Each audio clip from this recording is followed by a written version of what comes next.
But in the long run हो सकता है आप पेनलाइज हो जाएं। ठीक अच्छा। है, आप ब्लैक हैट एसईओ करके आप हो सकता है कि पेज का फर्स्ट रैंक भी आपको मिल जाए, फर्स्ट पोजीशन भी मिल जाए, but okay. You will not remain there for a very long time. That's definitely true कि आप वहाँ पे नहीं हो सकता। तो ये ओके। ऑफ पेज एसईओ में हमने कहाँ तक डिस्कस किया था, कोई बताएगा मुझे? सर हम penguin hummingbird update discuss कर रहे थे स्ट्रिंग। ऑफ पेज एसईओ हमने डिस्कस ही नहीं किया अभी। अभी नहीं नहीं कर किया रहे, सर। अभी नहीं किया आपने ना। वो जो टॉप 5 वो थे इसके कंटेंट, वो किया था। Off page SEO has not been studied. Okay.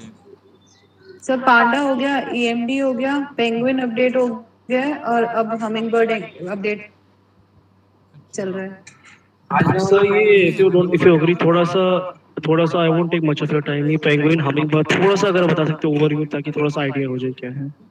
Okay, आपने डॉक्यूमेंट नहीं पढ़ा क्या? No no, I was not able to attend the previous meeting, that is why. Okay. It's okay, I understand. If it is time consuming, then let it be. I will read the documents and then get back to you. Let it be, sir. Let it be. I will read the document. Yes, मैंने बहुत ही संक्षेप में, और आपको समझ में आ जाएगा कि क्या है। ठीक है, हाँ चलेगा तो चलेगा sir, I Google will read the panda document. And exact match domain. ठीक है, उसके बाद हमने किया था, अच्छा Okay, so it will be better. It will be better if I get through the document, and if I have it, I will ping you. It's okay. या I won't definitely. be तो taking much of your Google time. चलो। Penguin update जो है वो इसलिए आया था कि किसी भी वेबसाइट का जो बैक लिंक होता है, ठीक है, किसी भी वेबसाइट का जो बैक लिंक होता है, मतलब उसको जहाँ जहाँ जिस जिस वेबसाइट से बैक लिंक मिली है, तो जिस वेबसाइट से बैक लिंक मिली है, ठीक है, उस वेबसाइट की क्या क्वालिटी है, ठीक है, उस वेबसाइट की बैकलिंक प्रोफाइल क्या है। जैसे कि मैंने अभी आपको दिखाया कि मान लीजिए शाउट मी लाउड को, यहाँ से आप बेहतर समझ सकते हैं, एचरेफ में अभी हम लोग गए थे, ठीक है, और यहाँ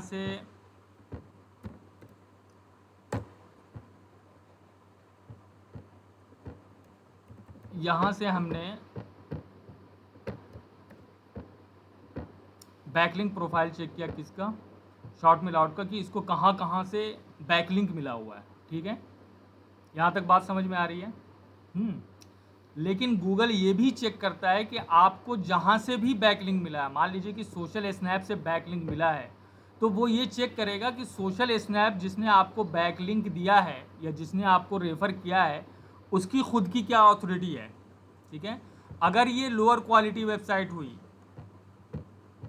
ठीक है, तो लोअर क्वालिटी मतलब इसका जो बैकलिंक प्रोफाइल है, अगर इसका भी backlink profile from lower quality website है, कि इसको भी बहुत ही घटिया और क्रैप वेबसाइट से इसको बैकलिंक मिला हुआ है, तो अगर शाउट मी लाउड इससे लिंक लेता है या ये इनको लिंक करते हैं, और वो लो क्वालिटी की लिंक हुई, सॉरी, तो ये पेनलाइज कर देंगे। 1 minute guys. Yes, sir. I'll take your time.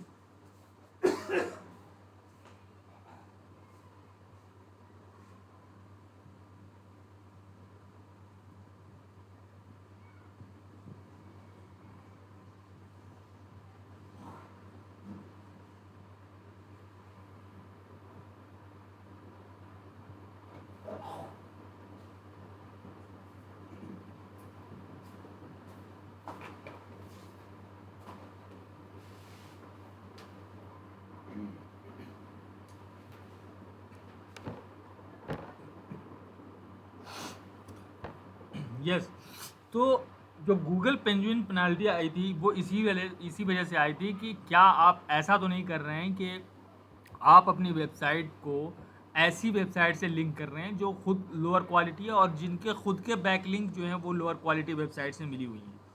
तो किसी भी वेबसाइट की क्वालिटी को जो नापने का गूगल का तरीका होता है वो होता है बैकलिंक प्रोफाइल से। ठीक है, कि आपको किस किस वेबसाइट ने रेफ़र कर रखा है। तो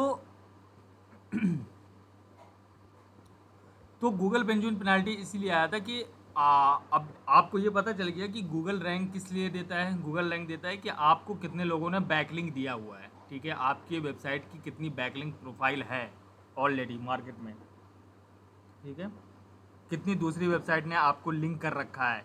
तो वो बैकलिंक उसके हिसाब से चेक किया जाता है कि the more backlink you have the more authority the good content you have on your website, कि आपके वेबसाइट पे अच्छे कंटेंट हैं और लोगों ने आपको रेफर कर रखा है।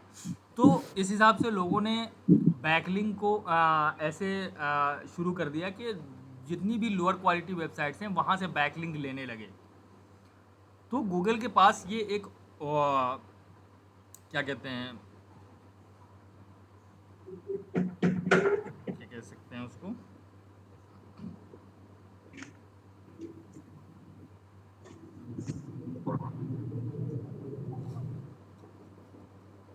वर्ड बोल रहा हूँ, हाँ, तो गूगल को ये स्ट्रगल करना पड़ा कि इस वेबसाइट को कैसे एसेस किया जाए कि किसकी लिंक क्वालिटी अच्छी है, किसकी ख़राब है, ठीक है, यहाँ पे तो स्ट्रगल करना पड़ रहा है। तो गूगल ने ये पेंजुइन अपडेट निकाला कि हम किसी भी वेबसाइट को पुअर है या गुड क्वालिटी वेबसाइट है, ये हम डिसाइड करेंगे उनके बैकलिंक प्रोफाइल से। अगर उसकी बैकलिंक उसको मिली हुई है अच्छी वेबसाइट से, तो इसका मतलब है वो अच्छी वेबसाइट है। उसका एक एग्जांपल मैं आपको देता हूँ कि मान लीजिए कि shout Me loud is a very renowned blog and renowned website which has a very good domain rating, very good page authority, each and everything is top quality, ठीक है। तो आप ये समझ सकते हैं कि ये वेबसाइट खुद एक ऑथोरिटेटिव वेबसाइट है, अच्छी वेबसाइट है, जिसने अपना ब्रांड बनाया हुआ है। तो ये कभी भी क्या किसी भी लोअर क्वालिटी वेबसाइट के कंटेंट को शेयर करना चाहेंगे? आपका definitely not sir, definitely not. कोई भी अपना ब्रांड रेपुटेशन को टार्निश नहीं करना चाहेगा। सब लोग ये चाहेगा कि तो जो ब्रांड को गूगल प्रमोट भी करो। डेफिनेटली, तो गूगल भी ये एसेस करता है कि जब भी आपको बैकलिंक मिलेगी वो आपके अपनी वेबसाइट की क्वालिटी के हिसाब से मिलेगी, ठीक है। अगर इनको कोई रेफर करता है तो इनको भी कोई बड़ा ब्रांड ही रेफर करेगा, ठीक है। तो गूगल इस तरह से उसको देखता है। तो अगर आपके वेबसाइट पे जो बैकलिंक मिला हुआ है वो अगर लोअर क्वालिटी वेबसाइट से है, तो गूगल को लगता है आपकी वेबसाइट लोअर क्वालिटी, क्योंकि आपको बैकलिंक ही मिला हुआ है लोअर क्वालिटी से, ठीक है। लेकिन अगर आपके पास आपकी जो वेबसाइट है उसको मान लीजिए शाउट मी लाउड जैसे वेबसाइट से अगर लिंक मिल रहा है, तो डेफिनेटली इसकी खुद की एक ब्रांड है खुद में एक ये, और गूगल की नज़र में भी इसकी एक अथॉरिटी है। तो डेफिनेटली इससे आपकी जो वेबसाइट है वो बूस्ट करेगी, राइट और रॉन्ग, ठीक है। ये कॉमन सेंस वाली बात है कि अगर आपकी वेबसाइट अच्छी है तो आपको अच्छी वेबसाइट से ही, आपका कंटेंट अच्छा है, आपका कंटेंट टॉप नॉच है, तो आपको जो लिंक करने वाली वेबसाइट होगी वो भी टॉप नॉच क्वालिटी की होगी, ठीक है।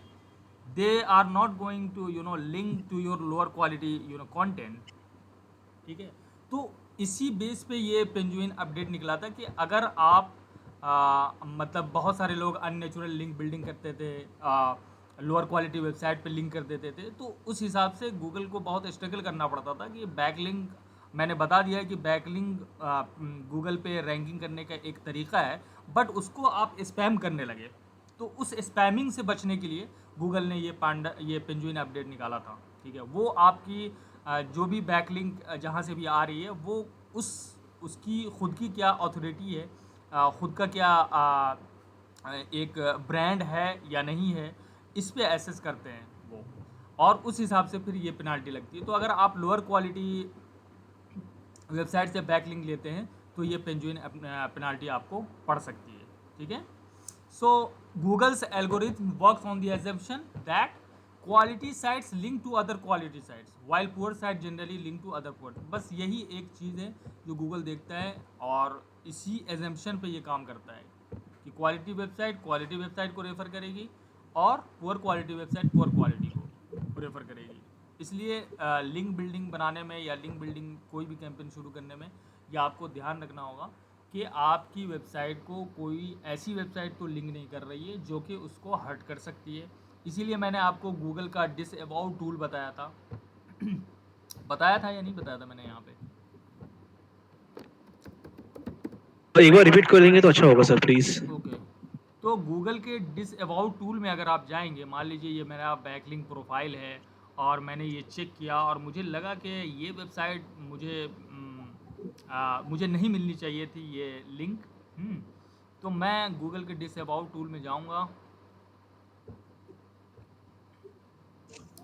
और यहाँ पे बहुत ही ध्यानपूर्वक आपको ये करना है, क्योंकि आप यहाँ पे गूगल को बता रहे हो कि मुझे ये लिंक नहीं चाहिए। ठीक है, तो मान लीजिए कि हाई डीआर लिंक है वो और आप उसी को अनलिंक कर दे रहे हो यहाँ पे, तो उससे आपकी रैंकिंग में आपकी रैंकिंग डिक्लाइन होगी। और मान लीजिए ये गूगल सर्च कंसोल है आपकी प्रॉपर्टी, ये आपका मान लीजिए डोमेन है। ठीक है, ये यहाँ पे आ जाएगा, जो भी जिस जीमेल से भी आपने ये गूगल सर्च कंसोल बनाया है वो हम बना के दिखाएंगे आपको। और तो ये डोमेन आ जाएगा, मान लीजिए ये डोमेन है। इसने कहा नो लिंक्स और domains are currently disavowed for this property.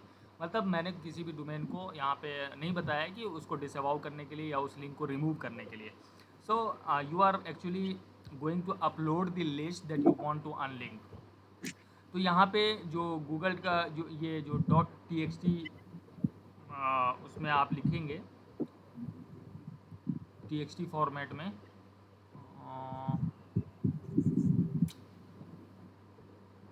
robot.txt,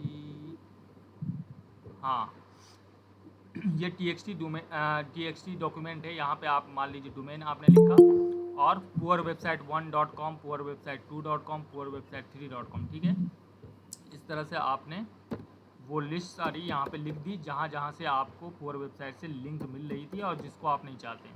फिर इसको आपने सेव किया। सेव करने के बाद आप गूगल के डिसअबाउ टूल में गए और यहाँ पे अपलोड आपने कर दिया। ठीक है,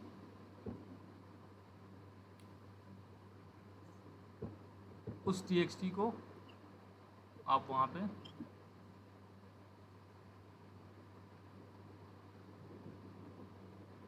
मान लीजिए फॉर एग्जांपल ये .txt फाइल है, यहाँ पे मैंने कर दिया। ठीक है, इसको ओपन करके यहाँ पे आपने अपलोड कर दिया। तो ये जितने भी डोमेन हैं जो आपने यहाँ से बैकलिंक प्रोफाइल से चेक करके आपने निकाले थे, वो सारे txt वाले फाइल में आपने लिख दिया और उसको यहाँ पे आप अपलोड करेंगे। उसके बाद गूगल उसको खुद ब खुद रिमूव कर देगा। ऑलराइट, तो हाँ, तो इसीलिए आपको बैकलिंक जहाँ जहाँ से मिल रही है उसको आपको बैकलिंक प्रोफाइल आपको एसेस करते रहना चाहिए हमेशा कि कहाँ कहाँ से आपको बैकलिंक मिल रही है। और अगर ज़्यादा ख़राब वेबसाइट्स हैं, स्क्रैप मतलब क्रैप वेबसाइट्स हैं जहाँ से आपको लिंक नहीं मिलनी चाहिए, वो सब आपको चेक करते रहना चाहिए और फिर उसको वहाँ पे txt फाइल में लिख कर उसके डोमेन को वहाँ पे आप अपलोड कर दीजिए, वो रिमूव हो जाएंगे वो लिंक्स। ठीक है, सो पेंगुइन पेनाल्टी इसलिए आया था क्योंकि अननेचुरल लिंक बिल्डिंग या फिर पुअर क्वालिटी वेबसाइट से आप लिंक बिल्डिंग कर रहे हैं या अपनी वेबसाइट को लिंक कर रहे हैं, तो इसी वजह से ये आया था। या फिर आप लिंक बाय कर रहे हैं, ठीक है, और लिंक एक्सचेंज कर रहे हैं कि मान लीजिए आपने वेबसाइट से कहा कि आप मेरा लिंक डाल दो, मैं आपका लिंक डाल देता हूँ, इस तरह का। या फिर आप SEO टूल्स के ज़रिए से ऑटोमेट कर रहे हैं लिंक बिल्डिंग को। तो इस तरह की जितनी भी चीज़ें हैं वो लिंक बिल्डिंग में वो गूगल के पॉलिसी को वायलेट करती हैं। ठीक है, सिर्फ एक ही तरीका है लिंक बिल्डिंग का और वो ये कि आप अच्छी क्वालिटी के कंटेंट लिखें। जब अच्छा क्वालिटी का कंटेंट होगा तो ख़ुद ब खुद दूसरी वेबसाइट्स आपको लिंक करेंगी। ठीक है, यही एक तरीका है और यही एक नेचुरल तरीका है जो गूगल आपको उसका बेनिफिट देगा। बाकी जितने भी तरीके हैं वो रिस्की हैं और आप अपने वेबसाइट की रैंकिंग भी खो सकते हैं। तो इसलिए इसमें बहुत ही ज़्यादा ध्यान देने की ज़रूरत है। अभी बहुत सारी मार्केट में आपने SEO एजेंसीज़ देखी होंगी जो वेब 2.0 लिंक बनाती हैं या फिर आपको कहती हैं कि मैं 1 महीने में आपके वेबसाइट का DR 70 कर दूंगा, 80 कर दूंगा। राइट, इस तरह के बहुत सारे आपको मिलेंगे।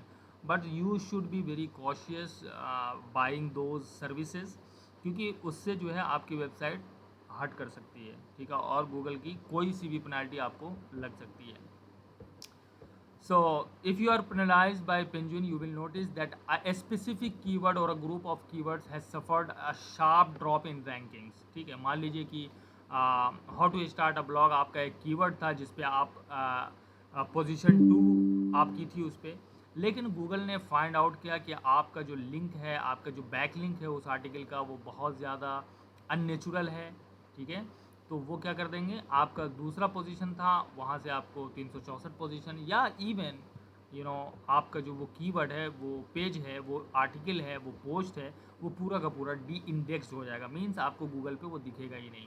ठीक है, या फिर आप अपने वेब मास्टर टूल, जैसे कि अभी मैं यहाँ पे गया था सर्च कंसोल में, इसे वेब मास्टर टूल बोलते हैं, तो वहाँ पे आपको एक वार्निंग भी मिल सकता है कि आपने अननेचुरल लिंक बिल्डिंग की है सर्च क्वेरीज या मैनुअल एक्शंस.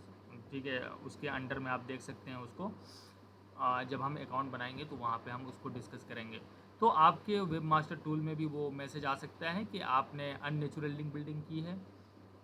ठीक है, या फिर in some cases pages on your site that are not supposed to be a ranking are now showing up for penalized terms, i.e. your contact page now ranks instead of your home page when you search for your main keyword. ठीक है, अब आप main keyword को जब आप search कर रहे हैं तो ऐसा हो सकता है कि उसकी जगह पे आपका कॉन्टैक्ट पेज शो हो रहा है. ठीक है, होम पेज की जगह होम पेज शो होना चाहिए, but contact page generally rank नहीं करता है. बट आप जब वहाँ पे अपने टारगेट कीवर्ड को या जिस कीवर्ड पे आपने आर्टिकल लिखा है वो जब आप सर्च कर रहे हैं गूगल पे, तो आपका कॉन्टैक्ट पेज वहाँ पे आ रहा है इंस्टेड ऑफ दैट आर्टिकल और दैट पोस्ट. तो ये तीन आपको सिनेरियो यहाँ पे जब गूगल पेंगुइन अपडेट आपको या गूगल पेंगुइन पेनल्टी आपको लगेगी, तो ये तीन सिनेरियो वहाँ पे क्रिएट हो सकते हैं. So the best way to avoid a penguin update penalty is to focus on cultivating positive backlinks.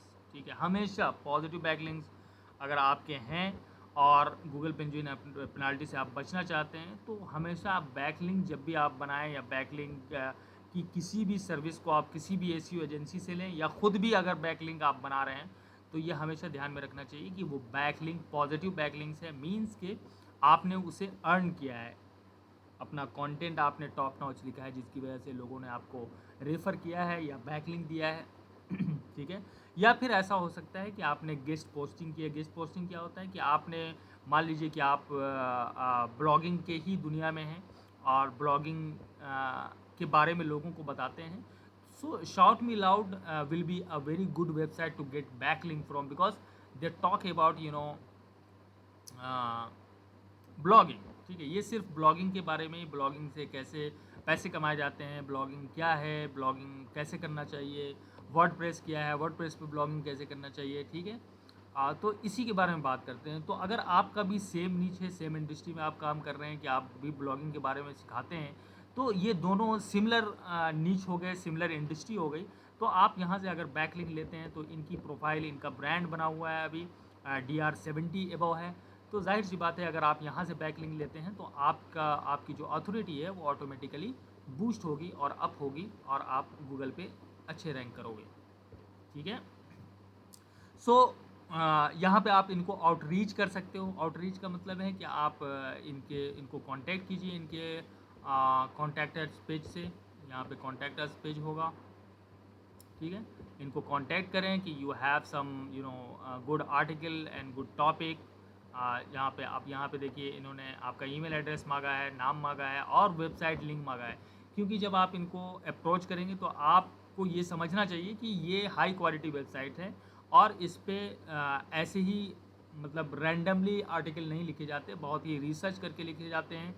तो आपको भी चाहिए कि आपका जो वेबसाइट है वो क्वालिटी वेबसाइट होना चाहिए और इनका जो ब्लॉग है, इनके जो आर्टिकल्स हैं उसको पहले आप पढ़ें कि वो किस क्वालिटी का. अगर उस क्वालिटी का नहीं है तो they are not going to accept you to write on their blog on their website.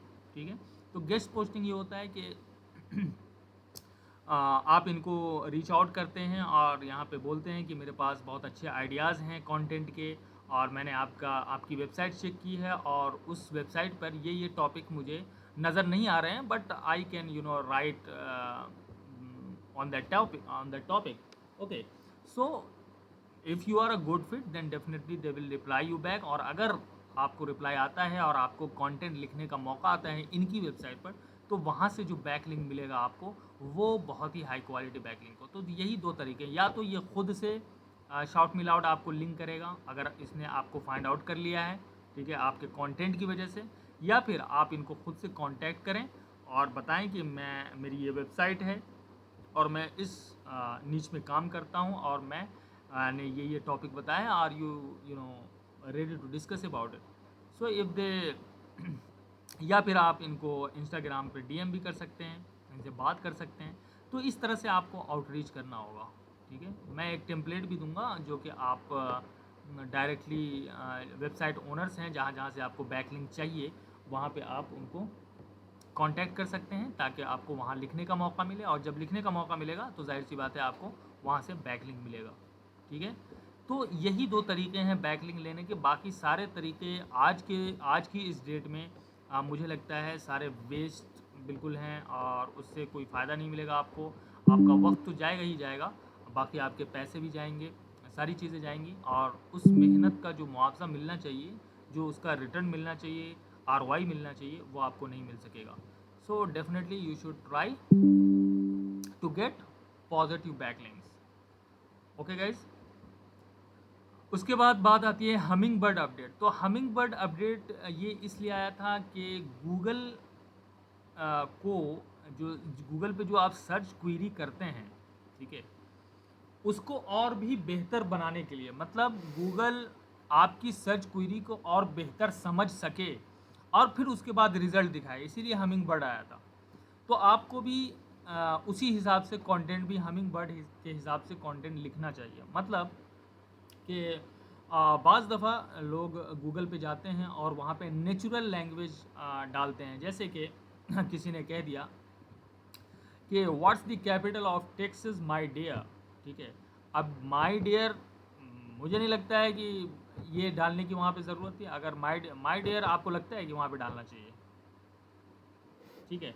तो पहले क्या होता था, पहले गूगल क्या करता था कि ईच एंड एवरी वर्ड को वो ढूंढता था कंटेंट, ठीक है, उसको उससे मैच करता था कि व्हाट द कैपिटल। अब मैंने लिखा है, मान लीजिए कि दो लोगों ने लिखा है what the capital of Texas my dear, और एक ने लिखा है what the capital of Texas और माय डियर का यूज़ नहीं किया है, ठीक है। तो अगर किसी ने what's the taxes of what's the capital of Texas my dear किसी ने पूरा गूगल पे डाला, तो ये बिल्कुल ही मैच करेगा कि जिसने माय डियर नहीं लिखा है उसका कंटेंट दिखेगा ही नहीं। तो पहले ये होता था, लेकिन हमिंग बर्ड अपडेट के आने के बाद ये हुआ है कि गूगल को ये समझ आने लगी है कि जो भी क्वेरी डाली जाती है उसमें कौन सा वर्ड इम्पोर्टेंट है, किस वर्ड से उस क्वेरी के उस क्वेरी में किस वर्ड को रिमूव करने से उस क्वेरी पे कोई असर नहीं पड़ेगा। मान लीजिए माय डियर मैं हटा देता हूँ, तो क्या उस पर असर पड़ेगा? क्या मेरा क्वेश्चन बदल जाएगा? बिल्कुल भी नहीं, ठीक है। मुझे तो यही चाहिए what the capital of Texas, ठीक है। तो इसीलिए हमिंग बर्ड अपडेट आया था कि अब Google word to word match नहीं करता है, बल्कि ये देखता है कि उस क्वेरी में कौन सा वर्ड इंपॉर्टेंट है और कौन सा नहीं है। अगर जो इंपॉर्टेंट नहीं है तो वो उसे रिमूव कर देता है, ठीक है, वो उसे कंसिडर नहीं करता है। रिमूव करने का मतलब है, right. So my dear doesn't really add anything to that query, वहाँ पे कुछ मतलब नहीं बनता है, इसका कोई सेंस नहीं बनता है। सो बस हमिंग बर्ड यही था, नथिंग एल्स, ठीक है। अब what is the capital of crazy rebel beautiful Texas. अब क्रेजी रेबल ब्यूटीफुल, यहाँ पे ये नेचुरल लैंग्वेज है जो हम आम ज़बानों में या हम आम बातचीत में या हम फिर मैसेजेस में या ईमेल में हम इस तरह की बातें करते हैं, तो इससे कोई फ़र्क नहीं पड़ता है गूगल पे अब, ठीक है। So Google use to match just the words in the query, ठीक है। अब वो क्रेजी रेबल को भी मैच करने लगता, तो इससे बहुत सारे नुकसान थे, और इसी वजह से हमिंग बर्ड अपडेट आया था कि इसके जो सर्च रिज़ल्ट हैं या क्वेरी है उसको और भी प्रिसाइज बनाने के लिए हमिंग बर्ड अपडेट आया था। So Google started to understand which ones are actually more helpful and which ones are more important, ठीक है।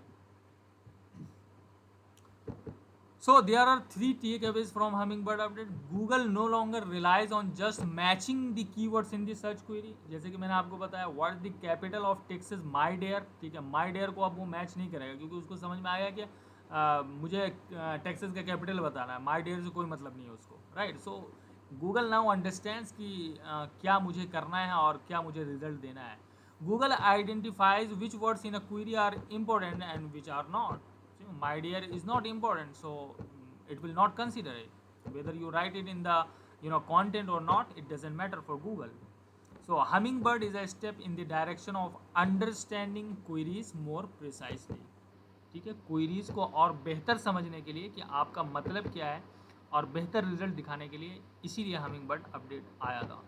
तो ये थी अब तक की 5 अपडेट्स जिसके बारे में आपको जानना ज़रूरी था. और मैं चाहूँगा कि आप इस डॉक्यूमेंट को बार बार पढ़ें और उसको अपने जहन में हमेशा रखें ताकि आपको इसके बारे में पता हो और आप इन सब जितनी भी पेनाल्टीज़ हैं उनसे आप बच सकें और आपकी वेबसाइट बच सके और ज़्यादा से ज़्यादा आपको प्रॉफिट हो इंटरनेट से. ठीक है, any question guys? Nothing, sir. Thank you. Sir जैसे बैकलिंक आपने बताया था कि you should request for backlink from the good websites if you have a good content, right? हाँ जी. तो मतलब बैकलिंक ऑटो जनरेट तो नहीं करता है कोई? मतलब किसी को मेरा इतना अच्छा लग गया हाँ, और उसने खुद से कर दिया, ऐसा तो कोई भी नहीं करता होगा सर प्रैक्टिकल लाइफ में? क्यों नहीं करता होगा? हाँ, क्यों नहीं करता होगा भाई? वही तो करता, वही मैंने कहा कि वही एक नेचुरल तरीका है करने का. मान लीजिए कि नील पटेल हैं, ठीक है, अभी मैं आपको शाउट मी लाउड के बैकलिंक प्रोफाइल में दिखा रहा था. ठीक है, नील पटेल को जानते हैं आप? हाँ सर, वो Yes, sir. Uber suggest wala. हाँ, ऊबर सजेस्ट वाला. So he is a very great digital marketer, renowned digital marketer, right. अभी मैं आपको दिखाऊंगा कि इसने shoutmeloud.com को रेफ़र किया है. आपने कहा कि ऐसा कोई नहीं करता होगा. क्यों नहीं करता होगा? अगर आपका कंटेंट अच्छा है और आपको लगता है कि आपका जो आपकी जो ऑडियंस है वो उससे उसकी मदद हो सकती है, तो जाहिर सी बात है आप उसको लिंक करेंगे. ठीक है, कोई ऐसा डेटा किसी ने शेयर कर दिया जो कि आप आर्टिकल लिखते वक्त आप सोच रहे थे कि यार ये डेटा मुझे मिल जाता, और मान लीजिए शॉर्ट मी लाउड पे वो डेटा मौजूद है. So definitely you will try to link that data to your own article. ठीक है, तो उससे शॉर्ट मी लाउड को बैक लिंक मिल गया? नहीं मिला? मिल गया ना. मिल गया तो सही. इसीलिए अगर आपका कंटेंट अच्छा है, टॉप नॉच का है, तो जाहिर सी बात है कि दूसरे ब्लॉगर आपको, अब यहाँ पे देखिए backlinko.com, it is a very very unique, मतलब आप इसका DR देख सकते हैं 90 है. So it is a very high quality website and shoutmeloud.com को इसने लिंक किया है. आप सोच सकते हैं तो ये कैसे लिंक किया है. आप यहाँ पे इनके हाई क्वालिटी बैक लिंक्स, आप इसका ये जो लिंक है, सर ये शाउट मी लाउड तो आप ही की वेबसाइट है ना? नहीं, Shout Me Loud is not, ये हर्ष अग्रवाल की. So how to get high quality backlinks in 2020. अब इस वाले आर्टिकल में उसने शॉर्ट मी लाउड का जिक्र किया है.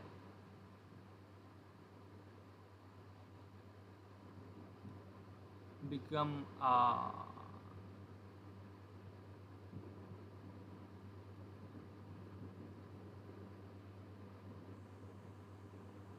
ठीक है, कहीं ना कहीं पे उसको मेंशन किया गया है यहाँ पे. I am not going to find it out here.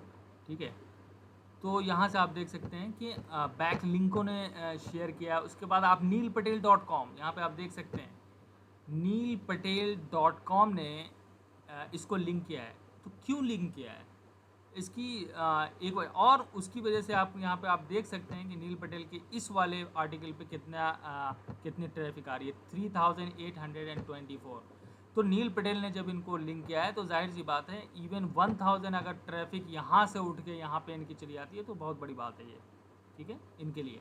और दूसरी बात, गूगल को ये सिग्नल जा रहा है कि Backlinko is a very high quality website, 90 DR, neelpatel.com 91, तो इसकी अथॉरिटी ऑटोमेटिकली बढ़ जाएगी. तो इन दोनों ने इनको किस लिए लिंक किया है? इसी वजह से लिंक किया है कि इन्होंने अच्छा आर्टिकल लिखा है, अच्छा कंटेंट लिखा है, रिसर्च कंटेंट लिखा है, ठीक है, राइट गाइज। तो आपका कंटेंट अगर अच्छा होगा तो definitely you will get back links from high quality websites, ठीक है। तो कंटेंट पे आप जितना ज़्यादा आप बैक लिंक बनाने में पैसे खर्च करते हो ना, बहुत सारे लोग पैसे खर्च करते हैं बैक लिंक बनाने में, उससे ज़्यादा अगर आप इस पे ध्यान दें या इस चीज़ पर आप फोकस करें कि आपका कंटेंट वो इस इंडस्ट्री स्टैंडर्ड होनी चाहिए, अच्छी क्वालिटी के जितने भी आप आर्टिकल लिख रहे हैं वो बहुत ही अच्छी क्वालिटी के होनी चाहिए, ठीक है। और या आप अच्छे राइटर्स आप हायर कर सकते हैं, ठीक है। और अच्छे राइटर्स हायर करने के लिए आपको पता है कि आप इवन की वन आर्टिकल अगर आप 1000 वर्ड का लिख रहे हैं तो यू कैन इवन पे अराउंड $100, ठीक है। अभी मैंने आर्टिकल लिखवाया है $60 के, मुझे 2000 वर्ड्स के आर्टिकल देखने को मिले, ठीक है। $60, $45, इससे कम वाले पे अगर जाओगे आप जैसे फाइवर पे $5, तो जाहिर सी बात है जिस तरह के आप पैसे देंगे उस तरह के आपको राइटर्स मिलेंगे, उस तरह के फिर आपको उसी तरह का आपको कंटेंट मिलेगा। सर हम कंटेंट राइटिंग करके पैसे कमा भी सकते हैं ना? डेफिनेटली आप कंटेंट राइटर की बहुत मांग है आज के दौर में। आज के इस दौर में देखिए, हम्म, कंटेंट ही कंटेंट से ही आप इंटरनेट की दुनिया में या इंटरनेट पे जो भी बिजनेस करते हैं उन सब का जो जो बैकबोन है वो कंटेंट ही है, राइट और रॉन्ग, यस ठीक है। सर, हम डेफिनेटली पढ़ते हैं डेफिनेटली। या फिर हम वीडियो देखते हैं, जो भी हम काम कर रहे हैं इंटरनेट पे, वो सारा का सारा दारोमदार जो है उस पूरे इंटरनेट बिजनेस का वो कंटेंट पे है, क्योंकि आप वहाँ पे सेल कर रहे हैं कंटेंट के थ्रू, ठीक है, किसी को कन्विंस कंटेंट कर इज रहे हैं, किंग, या content content is is king. King. आप वहाँ पे कन्विंस कर रहे हैं लोगों को, आप अपने आर्टिकल के ज़रिए या फिर आप अपने वीडियोस के ज़रिए। तो कंटेंट मार्केटिंग वो कभी उसकी जो वैल्यू है वो कभी नीचे आ ही नहीं सकती है और वो बढ़ती रहेगी। अभी आप जाके क्लिक फनल्स ग्रुप में आप जाएंगे या बहुत सारे एंटरप्रेन्योर्स के जो ग्रुप हैं फेसबुक पे, ऑनलाइन बिजनेसेस के जितने भी ग्रुप्स हैं, आपको वहाँ पे अगर टॉप क्वालिटी के कंटेंट राइटर या फिर आप उसको कॉपी राइटर भी बोला जाता है, ठीक है, जो आपके वेबसाइट की कॉपी लिखते हैं या आपके सेल्स पेज की कॉपी लिखते हैं, उनसे आप पूछें कि 1000 वर्ड्स की मुझे सेल्स पेज की कॉपी चाहिए, ठीक है, और वो कितना चार्ज करेंगे। Some people can even charge you $10,000 for writing one single sales page. So you can understand how important content writing is, ठीक है।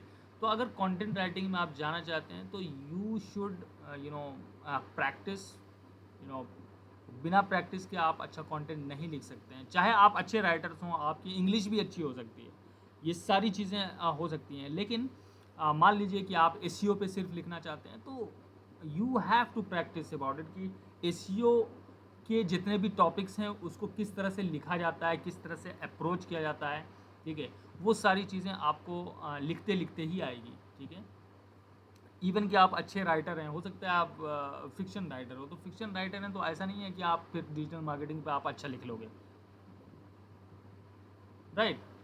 तो आपको ये डिसाइड करना है कि आप कंटेंट राइटिंग में जा भी रहे हैं या आप कॉपी राइटर बन भी रहे हैं, तो आप किस नीच में जा रहे हैं या किस इंडस्ट्री में आप कंटेंट राइटर बनना चाहते हैं। ऐसा नहीं है कि आप फिक्शन भी लिख सकते हो और डिजिटल मार्केटिंग पे भी लिख सकते हो और ब्लॉगिंग पे भी लिख सकते हो, right. Sir that is fiction क्या होता है? फिक्शन राइटिंग क्या होता है? जी, फिक्शन राइटिंग क्या होता है सर? मतलब थोड़ा सा। फिक्शन फिक्शन अरे यार, नॉवेल को जो बोलते हैं। अच्छा अच्छा। इमेजिनेटिव क्रिएटिविटी, जो क्रिएटिविटी से जो आती है। ये जो आजकल काल्पनिक कहानी। रेडियो के वही पॉडकास्ट भी मूवीज बनते हैं वही वो। मूवीज क्या है, ये सारे के सारे फिक्शन।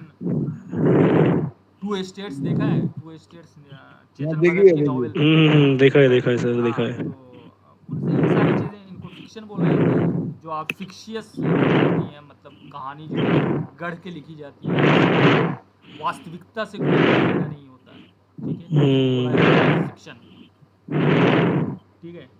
तो ये जितनी भी बहुत सारी मूवीज़ हैं हॉलीवुड की, अक्सर movies they are inspired by novels, ठीक है, वो फिक्शन से आती हैं।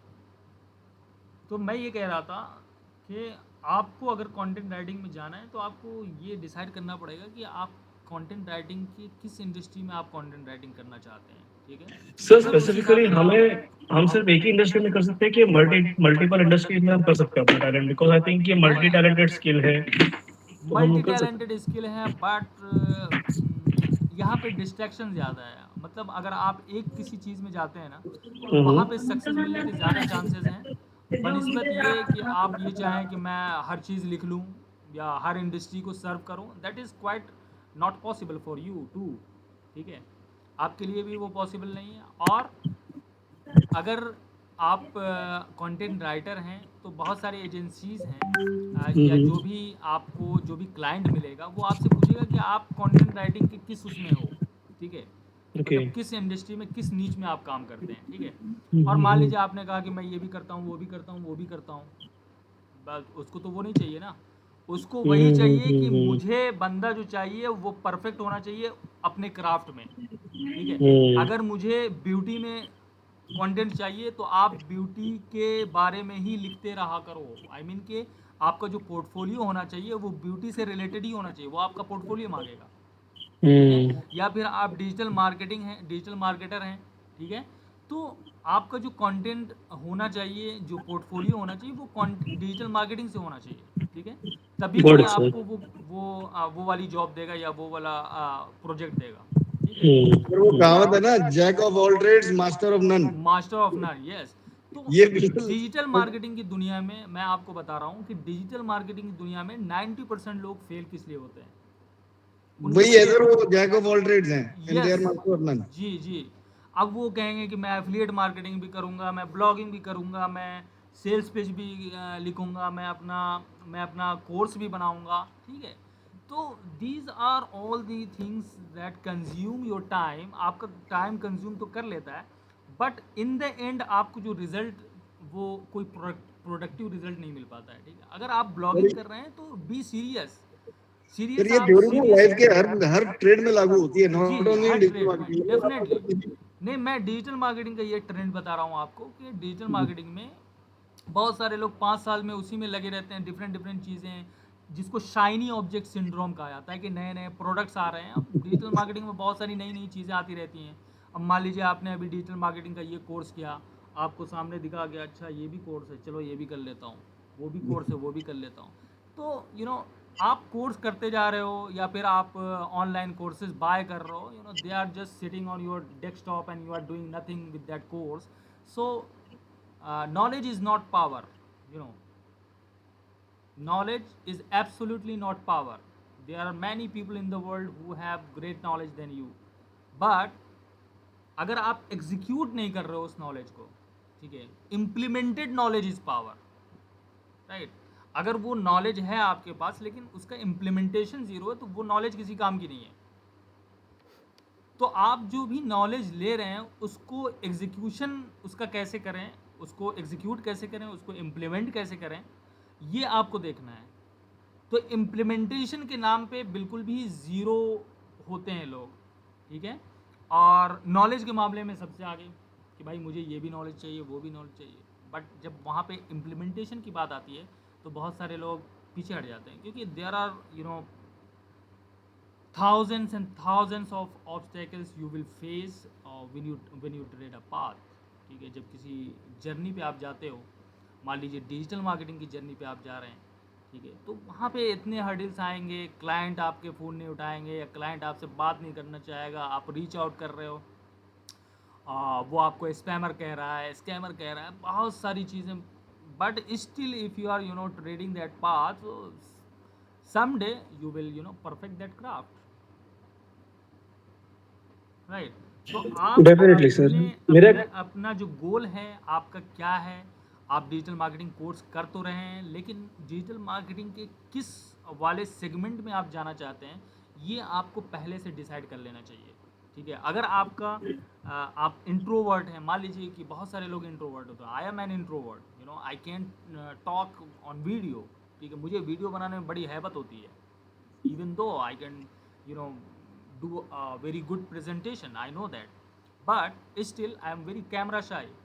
मैं बहुत कैमरा शाई हूँ, कैमरा पे मैं नहीं आना चाहता, राइट? इसीलिए मैंने आज तक मेरा कोई यूट्यूब चैनल नहीं है, even though I have knowledge, about digital marketing or each and everything that I do in my every day life. If I make content and put it on YouTube, ये बहुत ही high CPC नीच है और अच्छी market है इसकी, मैं कर सकता हूँ। बट मैं इंट्रोवर्ट हूँ, तो मैंने क्या सोचा कि मैं किस तरह से काम करूँगा। तो आपको डिसाइड करना है कि आपका आपका आपका मिजाज कैसा है, आपकी पर्सनालिटी कैसी है। उस पर्सनालिटी से वो इंडस्ट्री भी मैच करनी चाहिए।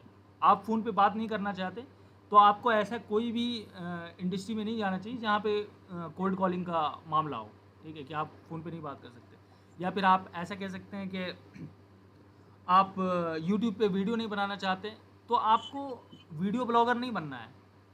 अगर वीडियो नहीं बना सकते आप, तो मुझे नहीं लगता है कि आप एफिलिएट मार्केटिंग के उस वाले उसमें वीडियो में, हालांकि जल्दी सक्सेस मिलता है बनस्पत के ब्लॉगिंग में, क्योंकि ब्लॉगिंग में आपने देखा होगा कि उसमें आपको बैकलिंक बनाना होगा, आपको अपनी वेबसाइट बनानी होगी। 1 महीना, 6 महीना, 7 महीना, 8 महीना, 1 साल, 2 साल, 3 साल भी उसमें लग सकते हैं। But if you are serious कि हाँ आप इंट्रोवर्ट हैं, आप सिर्फ लिख सकते हैं, आप लोगों से बात नहीं करना चाहते, आप इंट्रोवर्ट हैं, शाई हैं, तो जाहिर सी बात है कि ब्लॉगिंग आपके लिए बेस्ट होगा। ना कि आप ऐसे वाले इस तरह के कोर्स ले लें जिसमें उन्होंने बताया कि भाई वीडियो के ज़रिए कैसे एफिलिएट मार्केटिंग कर रहे हैं, जो आपकी पर्सनालिटी से बिल्कुल मैच नहीं कर रहा है। तो आप वो कोर्स खरीद ही क्यों रहे हो, राइट और रॉन्ग, ठीक है। तो आप जो है अपनी पर्सनालिटी के हिसाब से चूज़ करें कि कहाँ पे आप फिट बैठ रहे हैं, किस चीज़ में आप कंफर्टेबल हैं। कंफर्टेबल कहने का ये मतलब है कि अगर आप कंफर्ट जोन से बाहर आना चाहते हैं, तो जाहिर सी बात है आप कर सकते हैं। 1 मिनट।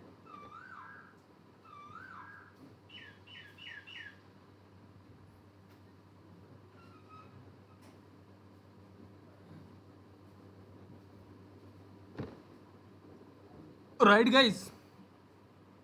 राइट सर, आपका ये आइडिया बहुत अच्छा लगा। तो इसी में मेरा एक क्वेश्चन है छोटा सा, जैसा आपने बताया पर्सनालिटी के हिसाब से, मतलब जैसा आपका नेचर है, जी जी। तो जैसा अगर सपोज फॉर एग्जांपल अगर मैंने ब्लॉगिंग सिलेक्ट किया और एफिलिएट मार्केटिंग सिलेक्ट किया, तो इस पे एसईओ सब फैक्टर्स में काम आता है ना? हाँ, एसईओ बिल्कुल फैक्ट। आप अगर आप ब्लॉगिंग करना चाहते हैं, तो जाहिर सी बात है कि आपको एसईओ सीखना चाहिए, एसईओ अच्छा अच्छा आना अच्छा, चाहिए यस। आपको। क्योंकि अगर मैं अपनी बात कहूँ ना, पर्सनल नोट, मुझे डिजिटल मार्केटिंग में बस एक ही चीज़ बहुत ज़्यादा अट्रैक्ट करती है, वो है एसईओ और कंटेंट राइटिंग। तो अगर तो अगर सिर्फ मैं इसी पे फोकस करूँ, कंटेंट राइटिंग करके एसईओ करके उसको मैं आगे बढ़ाऊँ, तो हो सकता है काम अपना, है ना? Definitely definitely. Hmm. And you should be very patient. इसमें सब्र की बहुत ज़रूरत होती है, क्योंकि यस सर, ये बात तो आपने है। भी देखा है कि कंपटीशन बहुत ज़्यादा बढ़ गया है। हम्म। कंपटीशन बहुत ही ज़्यादा कंपटीशन है। तो इसमें पेशेंस की इतनी ज़्यादा ज़रूरत होती है कि मैं आपसे बता रहा हूँ कि 90% लोग क्विट कर जाते हैं हम्म। डिजिटल मार्केटिंग की इस दुनिया में, ठीक है। आपको रिजल्ट नहीं मिल रहा है, आप एकदम फेड अप हो जाओगे, ओवरवेल्म्ड हो जाओगे with the hmm. Information, and you will quit in the end, ठीक है। Hmm. So you have to be very careful in choosing where are you heading, ठीक है। हम्म। गोल क्या है, first decide your goal and then figure out how you can reach there. Definitely sir. Sir मैं आपको बता रहा हूँ, मैं ऑलमोस्ट 3 साल हो गया मैं इस पे ट्राई कर रहा हूँ डिजिटल मार्केटिंग में। मैंने वही वही किया है सर, कंटेंट राइटिंग, एसईओ। और अभी तक मैं उसी पे फोकस कर रहा हूँ कि आगे बढ़े। ठीक है, आई वुड अग्री कि अभी तक मुझे उतना सक्सेसफुल नहीं मिला, लेकिन मैं अभी भी सीख रहा हूँ सर। मैं अभी भी जैसे आपके हैं, जैसा आप जैसे टिप्स दे रहे हैं, वो भी अप्लाई कर रहा हूँ, इम्प्लीमेंट कर रहा हूँ जैसा आपने बताया। तो इंशाल्लाह देखते हैं क्या होता है आगे। इंशाल्लाह इंशाल्लाह। इंशाल्लाह सबका सही होगा सर। या मतलब स्टेप बाय स्टेप जाते रहें, धीरे धीरे जाएं, but you should be very consistent in your implementation. Consistency is की हियर, डेफिनेटली सर, ठीक है। डेफिनेटली। अगर कंसिस्टेंसी नहीं आएगी, मान लीजिए कि आपने ब्लॉग शुरू किया, मैं कंसिस्टेंसी की बात कर रहा हूँ कि आपने मान लीजिए कि एक ब्लॉग शुरू किया, ठीक है, कि कंटेंट किस तरह से लिखा जाए, मतलब कंटेंट राइटिंग पे ही आपका एक ब्लॉग है, राइट। और वहाँ पे यस आप सर। कंटेंट राइटिंग के टिप्स आप दे रहे हैं, ठीक है। और आज आपने एक ब्लॉग पोस्ट लिखा, उसके बाद आप 3 महीने के बाद ब्लॉग पोस्ट लिख रहे हैं, ठीक है। तो यहाँ पे आप फिर कम्युनिटी नहीं बिल्ड कर पाएंगे, ठीक है। आप आपकी जो ऑडियंस है वो नहीं बिल्ड कर पाएंगे, बिकॉज अगर कोई आपका कंटेंट पढ़ने आ रहा है, तो वो बार बार आएगा आपकी वेबसाइट पर, फिर उसको कंटेंट नहीं मिलेगा, उसमें कंसिस्टेंसी नहीं मिलेगी, ठीक है, कि आप अभी एक पोस्ट लिख रहे हो, उसके बाद 3 महीने 4 महीने के बाद एक पोस्ट लिख रहे हो, तो आप वहाँ से कुछ गेन नहीं कर पाएंगे, ठीक है। तो कोई भी जो भी काम कर रहे हो आप डिजिटल मार्केटिंग में, अगर ब्लॉगिंग कर रहे हो तो you should be very consistent, कि आपको वीक में कितने आर्टिकल्स लिखने हैं, या फिर मंथ में कितने आर्टिकल्स लिखने हैं, पूरे साल में कितने आर्टिकल्स लिखने हैं, ठीक है। इसीलिए बहुत सारे लोग शेड्यूल कर देते हैं पोस्ट, पहले से कंटेंट लिखवा लिया, मान लीजिए 10 कंटेंट एक साथ लिख लिया, उसके बाद शेड्यूल कर दिया उसे कि भाई इस तारीख को ये वाली पोस्ट इतने बजे पोस्ट हो जाएगा, ठीक है। ऑटोमेशन टूल्स जितने भी हैं आप वहाँ से कर सकते हैं, राइट। Content Yes. कैलेंडर आपको बनाना पड़ेगा, कंटेंट कैलेंडर की भाई किस तारीख को कितने बजे कौन सा पोस्ट हमने करना है वहाँ पे अपने साइट पे। तो इस हिसाब से पूरी प्लानिंग के साथ से आपको करना पड़ेगा जो भी काम आप कर रहे हो, ठीक है। It is a very serious business, people do not take it as a serious business, because उनको ये लगता है कि I have my regular 9 to 5 job, ठीक है। अब 9 to 5 जॉब है, let's give it a chance कि हो सकता है कि मैं ये वेबसाइट बना रहा हूँ, हो सकता है कि यहाँ से मैं पैसे कमा लूँ, उसके बाद मैं so if you trade it as a secondary business, तो आपको रिजल्ट भी वैसे ही मिलेगा, राइट और रॉन्ग। राइट सर, राइट तो राइट। आप रिजल्ट देख कर जो भी एफर्ट आपने डाला है, तो रिजल्ट देख के आप डिसअपॉइंट नहीं हो सकते, because you have not put in the work already. आपने वहाँ पे काम ही नहीं किया है, क्या आपने बस वेबसाइट बना दिया, आप सोच रहे हैं कि वहाँ से आपको पैसे कमाने के वो मिल जाए, ऐसा नहीं होता है, ठीक है। It's is very very very hard work, online business is a very hard work than people ठीक है। तो अगर आप 9 to 5 जॉब हैं, तो आप अपना एक टाइम निकालिए कि मुझे 2 घंटा इस पे देना ही देना है, ठीक है। कंटेंट कैलेंडर तो बनाइए, कितने बड़े-बड़े कंटेंट लिखने पड़ते हैं, मतलब रेगुलर जिसको होना है नया है, एटलीस्ट जैसे nowadays you should go for more than 1000 words, at least 1000 words। और कंटेंट जितना भी लेंदी होगा, I mean long form content का ज़माना है ये। आप नील पटेल को देख लें, या फिर शॉर्ट मिलॉट वगैरह वेबसाइट को देख लें, ये 2000 से कम के वर्ड के आर्टिकल नहीं लिखते हैं, ठीक है। तो अगर आप कंटेंट की क्वालिटी पे जाओगे ना, तो आप कभी भी ये नहीं पूछोगे कि मेरा कंटेंट कितना लंबा होना चाहिए, इसका मतलब है कि you are not interested in writing.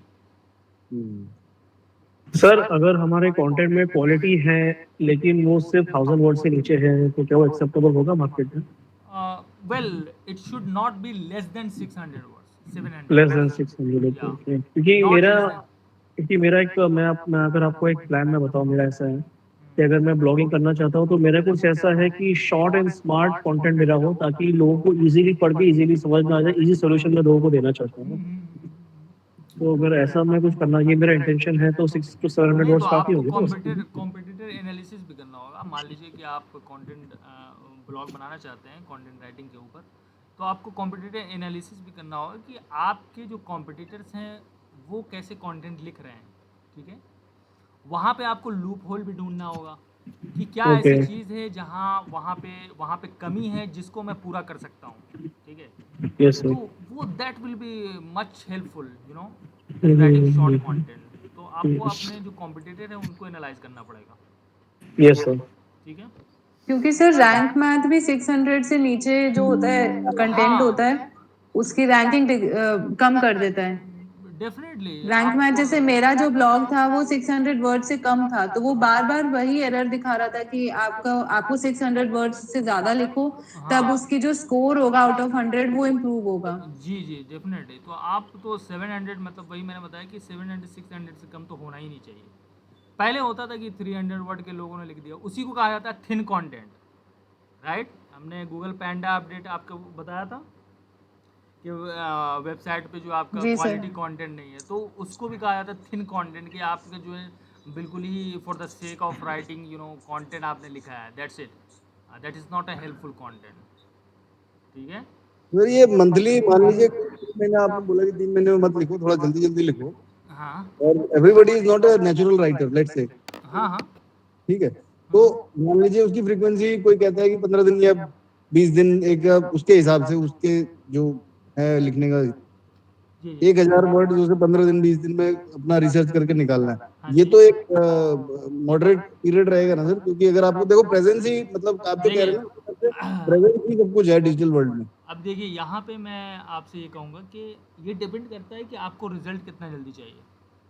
आप अगर Alright. कंटेंट लिख रहे हो तो आपका कुछ तो एक्सपेक्टेशन होगा कि भाई मुझे इस वेबसाइट से पैसे कमाने हैं या फिर नहीं, मुझे जैसे क्लाइंट ढूंढने हैं। फिरोज भाई कह रहे हैं कि मतलब मुझे उसमें शिफ्ट करना है डिजिटल मार्केटिंग में फॉर एनी वेज आउट, उनको शिफ्ट करना है, तो उनकी फ्रीक्वेंसी मान लीजिए, या मेरे को करना है मान लीजिए, तो हाँ मेरी फ्रीक्वेंसी 15 दिन की या 10 दिन की हो, और लेकिन फिर वो मैं नई नई चीज निकाल के कहाँ से लाऊं, क्योंकि कंटेंट भी तो इम्पोर्टेंट है, वर्ड्स इम्पोर्टेंट हैं जैसे वैसे कंटेंट भी बिल्कुल इम्पोर्टेंट ऐसा है। हो सकता है कि मान लीजिए कि किसी को डिजिटल मार्केटिंग के बारे में अच्छी जानकारी है तो हो सकता है कि वो 1 घंटे में कंटेंट लिखे, वही कंटेंट आपको लिखने में हो सकता है 5 घंटे लगे।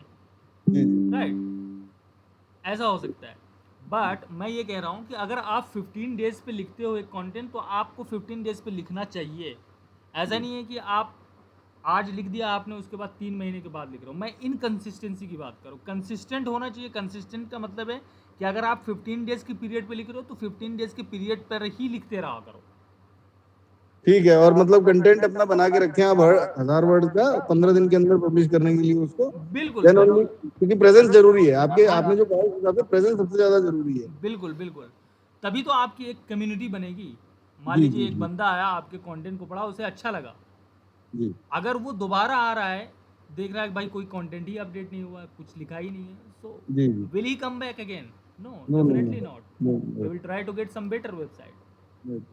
ठीक है, तो ठीक। कंसिस्टेंसी आपको बरकरार रखनी है कि क्या, कितने इंटरवल पे आपको पोस्ट करना है। इसीलिए मैंने कहा था आपको कि एक कंटेंट कैलेंडर बना लीजिए कि इस डेट को ये पब्लिश करना है। ठीक है, वहाँ पे लिख दीजिए आप कि भाई मुझे इस तारीख को ये पब्लिश करना है, उस डेट को ये पब्लिश करना है। तो उससे क्या होगा, उससे एक जब आप गोल लिखते हैं तो उसे फिर एग्जीक्यूट करने में आसानी होती है। ठीक है, इफ़ यू जस्ट आप अपने माइंड पे गोल रखे रहोगे ना, तो मुझे नहीं लगता है कि उसको इम्प्लीमेंटेशन करने का दिल भी करता है। नहीं, वो कंटेंट खोजना सर, वो है ना एक नहीं तो मसला। कंटेंट आप ढूंढ लेंगे, आसानी से ढूंढ सकते हैं। आप यूट्यूब देखिए, आप गूगल पे डिफरेंट डिफरेंट वेबसाइट्स को पढ़िए, जो आप लिखना चाह रहे हैं उसके बारे में रिसर्च कीजिए, उनके तो इधर कंटेंट उधर से को उठा के, देखिए। इधर उधर से उठा के, मान लीजिए सर कोई कंटेंट बिंग पे है और हाँ गूगल पे नहीं है, तो हाँ, बिंग का कंटेंट उठा के अगर कोई बना दे अपना, मतलब अपनी तरीके से, तो नहीं, वो भी एक नया कंटेंट बना गया बिल्कुल बिल्कुल, वो स्क्रैप कंटेंट माना जाएगा, वो प्लेगियरिज्म है। प्लेगियरिज्म का मतलब होता है कि वो कॉपीड कंटेंट हुआ। है ना। सर मैं इसमें कुछ ऐड करना चाहूंगा। भाईजान आप भी अगर सुने तो कैसा जी रहेगा? जी जी तो भाईजान इसमें ऐसा है कि अगर आप कोई जो आप कंटेंट आप लिख रहे हो ना, तो जी जैसा अभी सर ने बताया कि उस चीज का कंपटीशन कंपटीशन एनालिसिस करो, तो हर एक कंपटीशन एनालिसिस का मतलब ऐसा हो गया, जितना मुझे समझा है कि डिफरेंट वेबसाइट से आप डिफरेंट कंटेंट्स मिलेगा, तो उससे आपको अपना आइडिया कुछ ब कुछ जनरेट होगा कि मुझे लिखना क्या है। डेफिनेटली। क्योंकि हाँ, मतलब क्योंकि उसे अपनी तरीके से शेप करते हैं हम।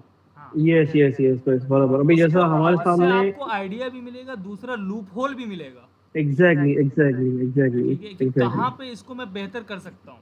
जी जी अगर उससे बेहतर आप कंटेंट लिख रहे हो तो जी जाहिर सी बात है कि आप आने वाले टाइम में आपकी रैंकिंग उससे ज़्यादा होगी अच्छी।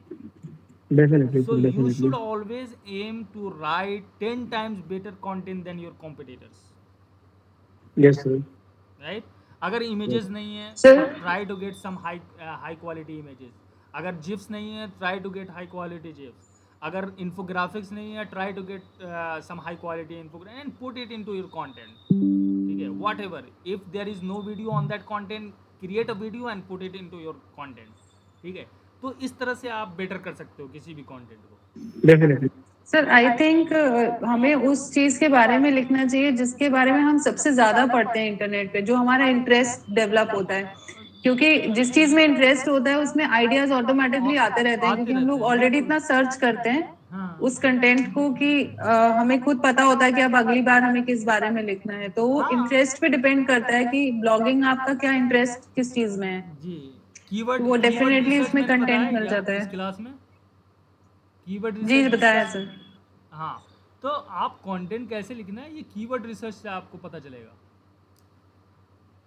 ठीक है, ठीक है सर। जो भी सीड कीवर्ड है आपका वो आप एचरेफ में या किसी भी कीवर्ड जनरेटर टूल में अगर आप डालेंगे तो वहाँ से तो आपको हज़ारों आइडियाज़ मिल जाएंगे। कि किस टॉपिक पे आपको लिखना है, फिर उस टॉपिक पे आप रिसर्च कीजिए इंटरनेट पे, ठीक है।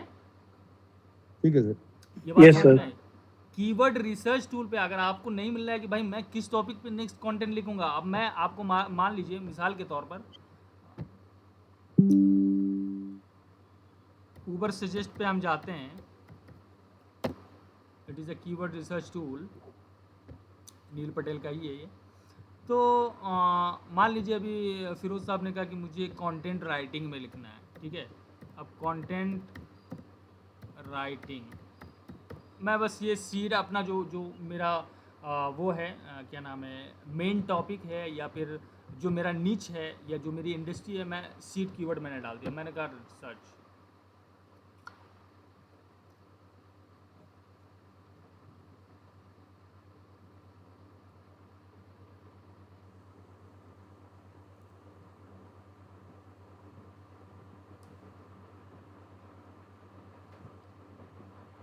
कहाँ चले गए भाई नील Patel?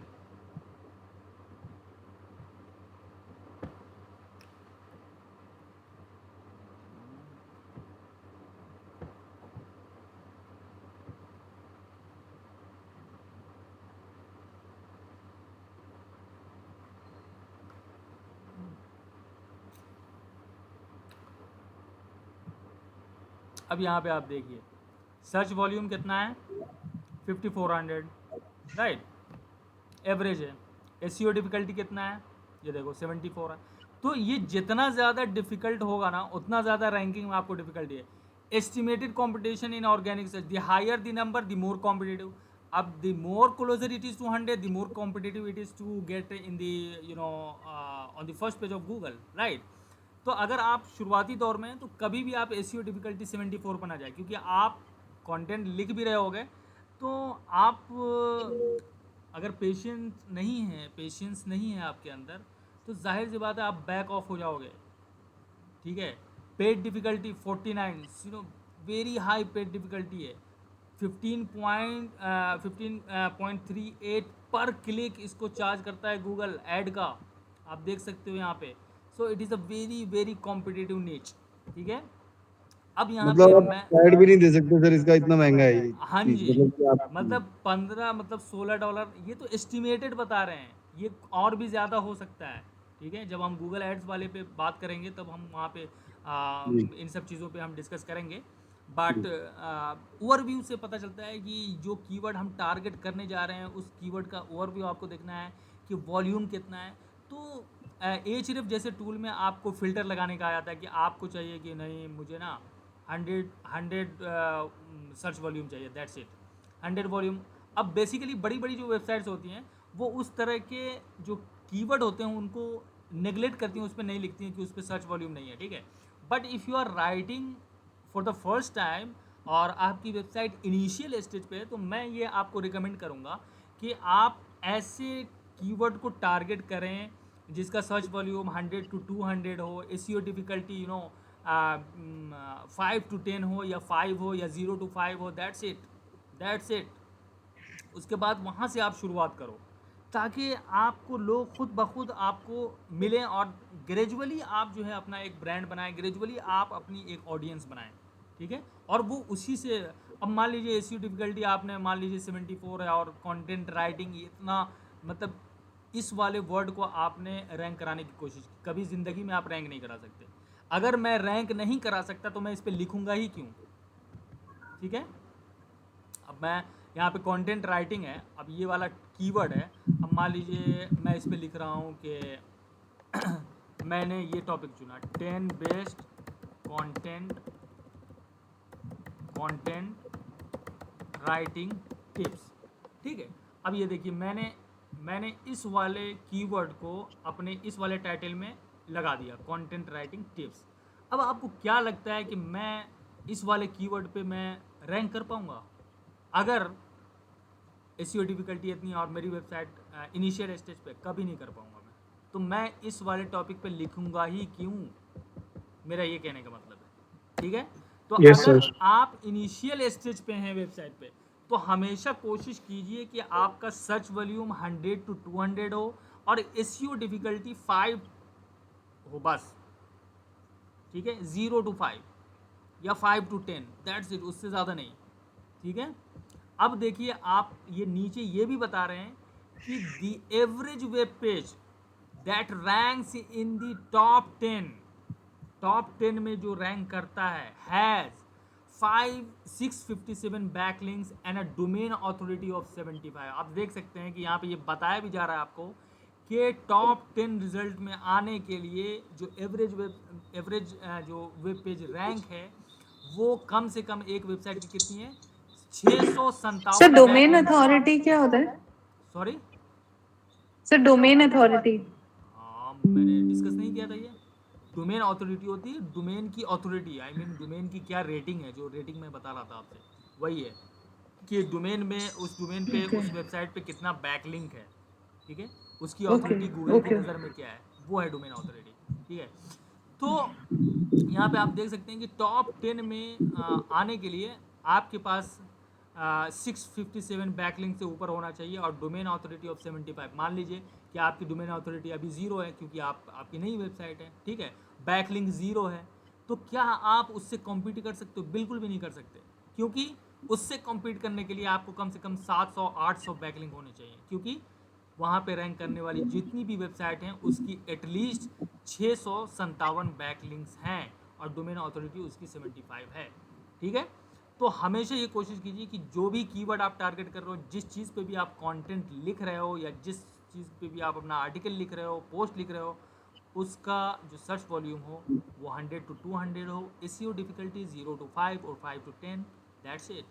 And then gradually go for higher SEO difficulty level, ठीक है। समझ में आई ये बात? Yes sir. हाँ जी। हाँ, उसके बाद मैंने बात की थी आइडियाज़। अब आप यहाँ पे देखिए कीवर्ड आइडियाज़ यहाँ पे लिखा हुआ आ रहा है। मैंने सिर्फ क्या लिखा था, मैंने लिखा था कंटेंट राइटिंग। अब यहाँ पे आप देखिए यहाँ पे आइडियाज़ क्या क्या हैं, कंटेंट और राइटिंग, ये देखिए कंटेंट फॉर राइटिंग, ये भी है कंटेंट राइटिंग जॉब्स। अब मान लीजिए कि आप कंटेंट राइटिंग के बारे में ही लिखते हैं, ठीक है, और आपने अच्छा खासा आर्टिकल लिख लिया है, तो अगर आप कंटेंट राइटिंग की दुनिया में हैं तो आपको ये भी पता होगा कि कंटेंट राइटिंग जॉब्स कहाँ कहाँ से मिल सकती हैं। आप उसके भी ऊपर रिसर्च कीजिए और वहाँ से आप कंटेंट राइटिंग जॉब। अब यहाँ पे देखिए आप वॉल्यूम कितना है इसका, 2900 है, CPC कितना है, $1.5 है ये देखिए पेड डिफ़िकल्टी कितनी है, कितना पे करना पड़ेगा ना, ये भी निगलिजिबल है, 28 है, ठीक है। एसईओ डिफ़िकल्टी कितनी है, ये देखो 70 है, बहुत ज़्यादा है, ठीक है। तो आप इस पे लिख सकते हैं। तो मैं ये आइडियाज़ की बात कर रहा था कि कंटेंट राइटिंग जॉब्स के बारे में लिख सकते, content writing for SEO, what is content writing websites, content writing for website कि कैसी होती है, ठीक है। उसके बाद कंटेंट आइडियाज़ आप यहाँ पे देख सकते हैं, creative content writing with emotion analysis tool. तो इन सब के वेब पेजेस को भी आप देख सकते हैं कि लोगों ने कॉपी राइटिंग वर्ड से कंटेंट राइटिंग दोनों में क्या फ़र्क है, वेब कंटेंट राइटिंग क्या होता है, 8 ways to take your content writing business to the next level. तो ये सारे आइडियाज़ तो आपको इन्हीं सारी चीज़ों से, इन सारे टूल्स पे जब आप अपना सीड कीवर्ड डालेंगे तो बहुत सारे आइडियाज़ वहाँ से आपको मिल जाएंगे, ठीक है। विव ऑल कीवर्ड आइडियाज, ये तो बहुत कम कीवर्ड हैं, यहाँ पे आप और भी बहुत सारे कीवर्ड से वो कर सकते हैं। उससे भी ज़्यादा चाहिए तो आप इनके प्लान्स ले सकते हैं जो उस दिन मैंने बताया था। तो आइडियाज़ की तो कमी नहीं होगी मेरे ख्याल से कभी भी, इन सब टूल से आप देखते हैं। ये देखिए आप यहाँ से बहुत सारे टूल्स आपको मिल जाएंगे, देख रहे हैं। अब यहाँ पे देखेंगे साइन इन टू एक्सपोर्ट। अब अगर आप यहाँ पे साइन इन होते तो इन सबको, अब इससे ज़्यादा कीवर्ड लेने के लिए आपको क्या करना पड़ेगा, अपग्रेड करना होगा। 7 डे फ्री ट्रायल लेके आप कर सकते हैं यहाँ पे अपग्रेड। उसके बाद ये आपका शीट में एक्सपोर्ट भी कर सकते हैं ताकि आप बाद में उसको ख़ुद से अलग अलग करके भी देखें कि किस किस उस पर आप कंटेंट लिख सकते हैं और किस तरह से आप उसका टाइटल बना सकते हैं।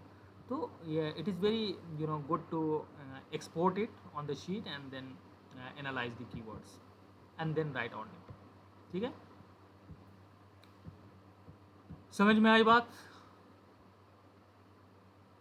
आ गई sir. Okay, so let's move ahead of page SEO के बारे में क्या जानते हैं आप लोग? बैकलिंक बनाना और बैकलिंक SEO का पार्ट हुआ ना।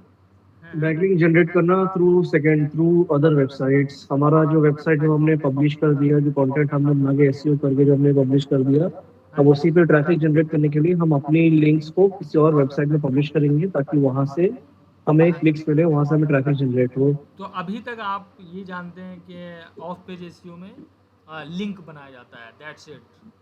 यस, बैकलिंक होता है और वो हम कर सकते हैं article submission through backlink, yellow pages directory submission, yellow pages submission, जहाँ जहाँ पे पब्लिक ऐसा जनरल जो वेबसाइट्स होती है जहाँ पब्लिक जाती है, जहाँ पब्लिक ऐसे इंक्वायरी करती है, वहाँ पे हमने अपना लिंक दे तो दिया और वो तो पब्लिक लोकल एसईओ के लिए होगा ना। नहीं मतलब ऑफिस के अंदर अगर मैं बात करूँ तो ऐसा मैंने भी किया था। हाँ हाँ ऐसा फिर जैसा हम सोशल मीडिया के थ्रू लिंक जनरेट कर सकते हैं, इंस्टाग्राम के, फेसबुक के थ्रू।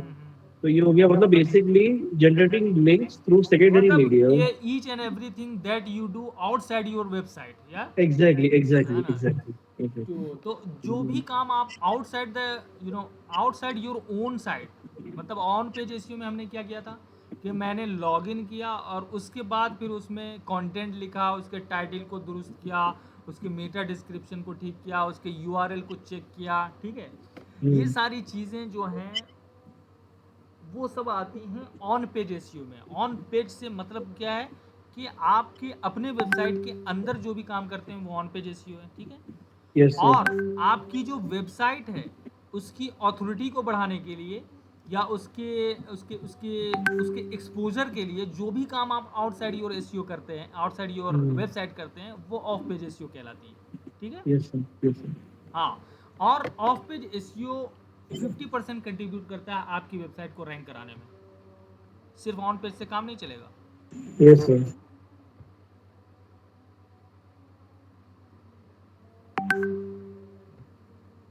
क्या हुआ?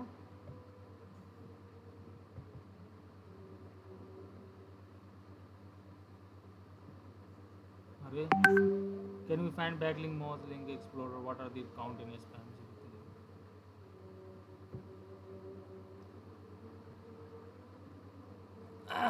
फरहानुर रहमान, ये सब आज दूसरे ज़माने की बात है।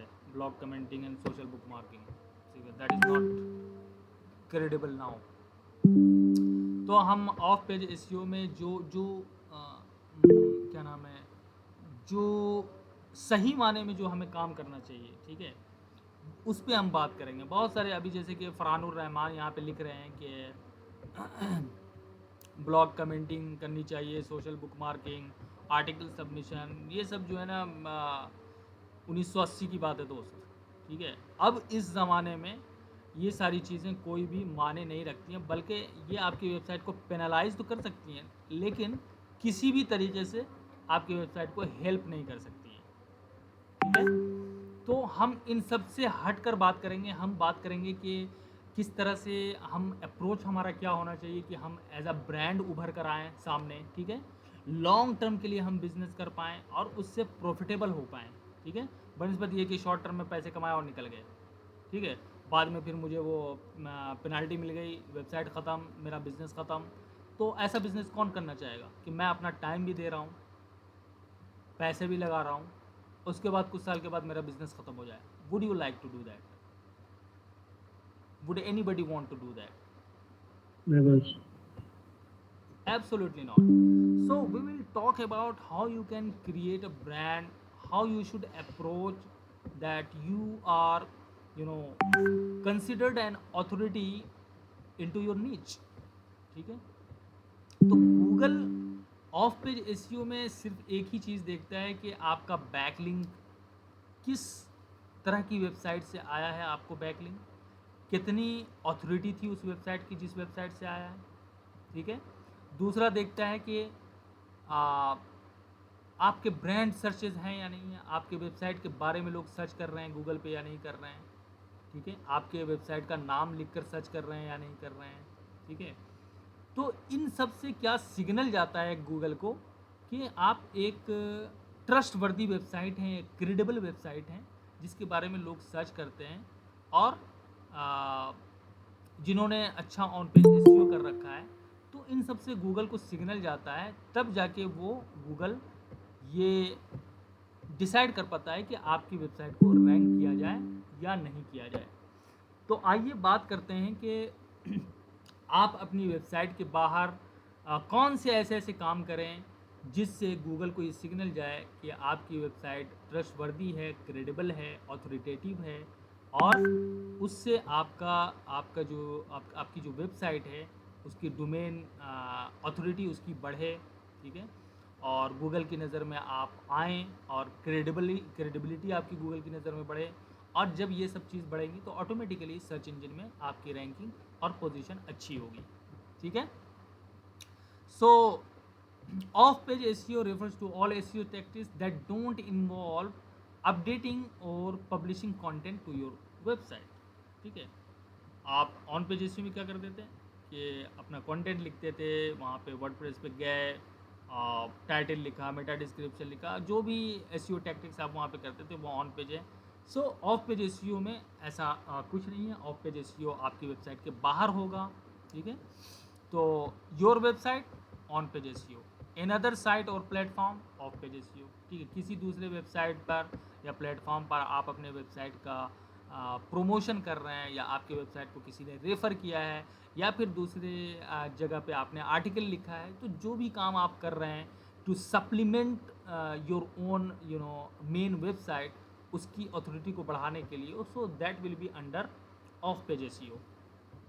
यहाँ तक बात समझ में आई गाइस? Yes sir. हाँ। सो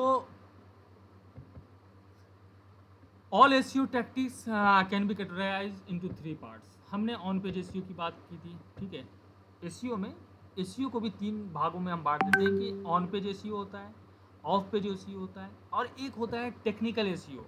टेक्निकल SEO क्या होता है? मान लीजिए आपकी वेबसाइट डेस्कटॉप पे सही चल रही है या मोबाइल पे सही नहीं चल रही है, उसको सुधारना, वो टेक्निकल SEO में आ जाएगा। आपकी वेबसाइट की स्पीड अच्छी नहीं है, उसको सुधारना, वो टेक्निकल SEO में आ जाएगा, ठीक है।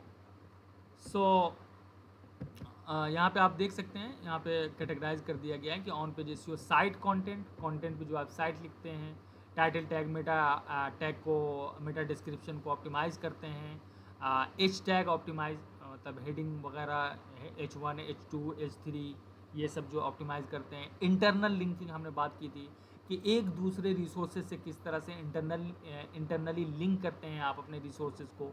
इमेज ऑप्टिमाइजेशन, इमेज को किस तरह से ऑप्टिमाइज़ करते हैं, ठीक है, ये भी हमने बताया था। इमेज पे किस तरह से ऑल्टरनेटिव टेक्स्ट डाला जाता है, राइट। ऑफ पेज SEO में क्या होता है? लिंक बिल्डिंग होता है, कंटेंट मार्केटिंग होता है। Content marketing in the sense के मान लीजिए आप सोशल मीडिया पे कंटेंट लिख रहे हैं और उसको लोग शेयर कर रहे हैं, या फिर आप कोरा पे लिख रहे हैं, medium.com पे लिख रहे हैं, या किसी भी दूसरे वेबसाइट पर लिख रहे हैं वहाँ से, और वहाँ पे आपके वेबसाइट का नाम है, आपका नाम है, या आपकी कंपनी का नाम है, तो वहाँ से जो एक सिग्नल जाएगा, उसे कहा जाता है कंटेंट मार्केटिंग। इसीलिए किया जाता है कंटेंट मार्केटिंग, ठीक है। सोशल मीडिया पे आपकी प्रोफाइल बिजनेस की या ब्लॉग की बनी हुई है या नहीं बनी हुई है, ठीक है, और सोशल मीडिया पे कितने लोग वहाँ पे शेयर कर रहे हैं आपके कंटेंट को। पॉडकास्ट क्या होता है? पॉडकास्ट जो आप अपना एक पर्सनल रेडियो ऑडियो की शक्ल में जो आप बनाते हैं। पॉडकास्ट पे हमने बात किया है क्या? ओके, वी विल टॉक नहीं किया about. Sir, No, podcast sir, पे no, बात sir. करना सर, बड़ा इंटरेस्टिंग सब्जेक्ट है पॉडकास्ट। हाँ, इंटरेस्टिंग तो है। सो रिव्यूज़ हैं, रिव्यूज़ से भी एक गूगल को सिग्नल जाता है। मान लीजिए गूगल माई बिजनेस पे आपके कंपनी के रिव्यूज़ डले हुए हैं, तो उससे जाहिर सी बात है गूगल को सिग्नल जाए कि you are a very trustable business, और people are liking your content or your website or your product or your services. That's why they are leaving reviews, right? So different places पे आपके internet पे reviews पड़े हुए हैं, तो उससे भी एक सिग्नल जाता है। ये सारी चीज़ें करने के लिए जो भी काम आप करते हैं वो ऑफ पेज SEO में आएगा। सो टेक्निकल SEO में क्या आ जाएगा? साइट स्पीड है, स्ट्रक्चर्ड डेटा है, कैनोनिकलाइजेशन है, XML साइट मैप्स है। XML साइट मैप्स अभी हमने नहीं बताया था, वो जब हम सर्च कंसोल का वो बनाएंगे, अकाउंट बनाएंगे, उसके बाद हम hreflang होता है कि आपकी वेबसाइट के कितने डिफरेंट वर्जन्स हैं। मान लीजिए कि आपकी वेबसाइट का एक वर्जन इंग्लिश का है, एक हिंदी का है, एक स्पेनिश का है, राइट, उसको hreflang बोलते हैं। ठीक है। So on page SEO covers the tactics you use on your site that help search engine understand your content better and rank। तो ऑन पेज SEO हम लोग क्यों करते थे? ऑन पेज SEO इसलिए किया जाता है ताकि उस ऑन पेज SEO की वजह से जो गूगल सर्च इंजन है हमारे कंटेंट को बेहतर तरीके से समझ सके, क्योंकि ऑन पेज SEO अगर नहीं होगा तो गूगल का जो मशीन है, जो क्रॉलिंग बॉट है, वो कभी भी आपको आपके कंटेंट को समझ नहीं पाएगा, ठीक। और अगर वो ही नहीं समझ पाया तो कंटेंट रैंक क्या खाक करेगा। Got it. तो ऑन पेज SEO इसलिए किया जाता है कि आप गूगल को या सर्च इंजन को आप समझा रहे हैं कि आपका कंटेंट, आपके कंटेंट कैसा है और क्या है, ठीक है। उस हिसाब से आप वहाँ पे ऑप्टिमाइजेशन करते हो ताकि गूगल के सर्च इंजन को समझ आ सके कि क्या कंटेंट है, किस बारे में है, ठीक है। तो जो भी कंटेंट आप लिखते हैं, टाइटल को सुधारते हैं, इमेज को ऑप्टिमाइज़ करते हैं, URL को ठीक करते हैं, तो ये सारी चीज़ें ऑन पेज में आएंगी। और ये इसलिए किया जाता है ताकि गूगल सर्च इंजन उसको बेहतर से समझ सके, और अगर वो बेहतर समझता है आपके कंटेंट को तो वो फिर उसको रैंक करेगा, अगर उसके समझ में आएगा कि हाँ आपका कंटेंट क्वेरी से रिलेवेंट है। तो इसीलिए कहा जाता है कि आप जब भी अपनी वेबसाइट को स्ट्रक्चर करें या अपने पेजेस को स्ट्रक्चर करें, वो आप अपने ऑडियंस के हिसाब से या क्या क्या सर्च कर रखा है ऑडियंस ने, उस हिसाब से आप अपने वेबसाइट को स्ट्रक्चर करेंगे, ठीक है। और जब उस हिसाब से आप स्ट्रक्चर करेंगे तो उस हिसाब से आपका कंटेंट लिखा होना चाहिए।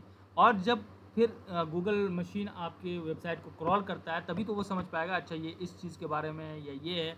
फिर किसी ने अगर वो क्वेरी डाली गूगल पे तो फिर वो उससे मैच करा के फिर उसे रैंक कराता है, ठीक है। So, off-page SEO includes activities from or behind the scenes of your website. You know, you are not working on your website. You are working behind your website to increase its authority, to increase its brand credibility. Okay, and technical SEO refers to activities that directly impact the indexing and crawling of your site by search engines. Yes, technical SEO को भी आपको आ, आ, अपने plan से deter नहीं करना है, उससे उससे हट नहीं जाना है। आई मीन आपको टेक्निकल एसईओ पर भी ध्यान रखना होगा। वो क्या है कि आपकी साइट की स्पीड कैसी है, ठीक है, स्ट्रक्चर्ड डेटा वगैरह हैं, जैसे कि robot.txt फाइल वगैरह जो मैंने बताया था शुरू में, वो सारी चीज़ें इन प्लेस हैं या नहीं हैं। तो ये सारी चीज़ें टेक्निकल में आती हैं और इसको भी आप नज़रअंदाज नहीं कर सकते। तो ये 3 तरीके के एसईओ हैं जिस पे आपको ध्यान देना है। ऑन पेज एसईओ की बात हो चुकी है, ऑफ पेज एसईओ और टेक्निकल एसईओ भी हमने डिस्कस किया था वेबसाइट वगैरह के बारे में। Alright guys, so why is of page SEO important. अब मुझे बताइए कि आपको मैंने बता दिया कि ऑफ पेज एसईओ क्यों किया जाता है, क्या है, तो ये इम्पोर्टेंट क्यों है। बिकॉज यही से हमें 50% ट्रैफिक हमें यही से मिलेगा और लोगों के पास हमारे वेबसाइट का विजिबिलिटी ज़्यादा पहुंचेगा through all the mediums, secondary mediums. हाँ वो तो पहुंचेगा ये जब है। आप सर ऑफ पेज एसईओ करोगे, मैं मैं लेकिन बताऊं, अगर ऑफ पेज एसईओ नहीं होगा ना अगर, तो रैंकिंग का मेथड ही खत्म हो जाएगा सर एक तरीके से। हाँ जी क्योंकि जी, क्योंकि ऑन पेज तो सब करेंगे, मतलब अपने अपने लेवल पे सब करेंगे, हाँ तो वो रैंकिंग में कैसे आएंगे? मतलब सारे के सारे अगर सिमिलर हो गए हाँ जी तो वो रैंकिंग में आएंगे कैसे? तो ऑफ पेज एसईओ जो इतना जितना अच्छा करेगा, मतलब उसका कंटेंट जितना फेमस रहेगा among the community of internet, हाँ हाँ। उतना तो ज्यादा। ऑफ जी पेज एसईओ इसीलिए इम्पोर्टेंट है कि ये जो ऑफ पेज एसईओ जो भी आप करते हैं उससे डोमेन की जो है ऑथोरिटी बढ़ती है, ठीक है, जिसको डीए बोला जाता है, डोमेन ऑथोरिटी, ठीक है। अब मैं किसी भी आपको डोमेन की ऑथोरिटी चेक करनी हो,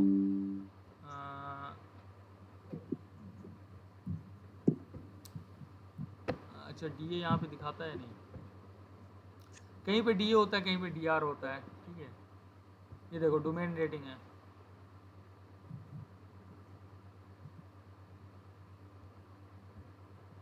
ना।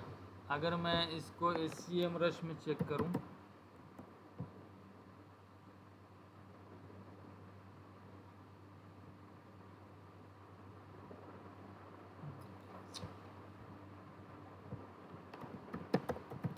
domain authority checker. You see,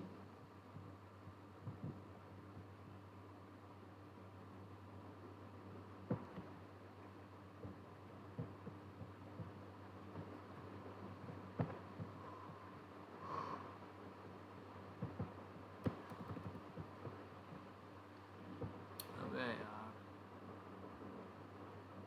ये कहेगा बैक वो करने के लिए।